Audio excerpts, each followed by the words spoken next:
চলুন বন্ধুরা দেখে নেওয়া যাক অন্যদের তুলনায় আপনি কতটা স্মার্ট। প্রথমে লেভেল 1 নর্মাল লেভেল, 3 সেকেন্ডের মধ্যে বলুন কোনটি আলাদা। এই যে এটা যে পেরেছে সেই শুধুমাত্র লাইক করবে। এরপর দ্বিতীয় লেভেল মিডিয়াম লেভেল, 4 সেকেন্ডের মধ্যে বলুন কোনটি আলাদা। এই যে এটা যে পেরেছে সেই শুধু সাবস্ক্রাইব করবে।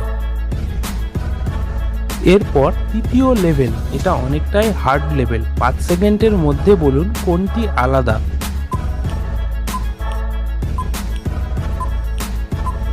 বাহ, ভেরি গুড। এটা অনেকটাই কঠিন লেভেল ছিল। যারা যারা পেরেছেন তারা কমেন্টে 3 বা অল 3 লিখুন, আর যারা পারেননি তাদের জন্য বলে দিচ্ছি এই যে এটি।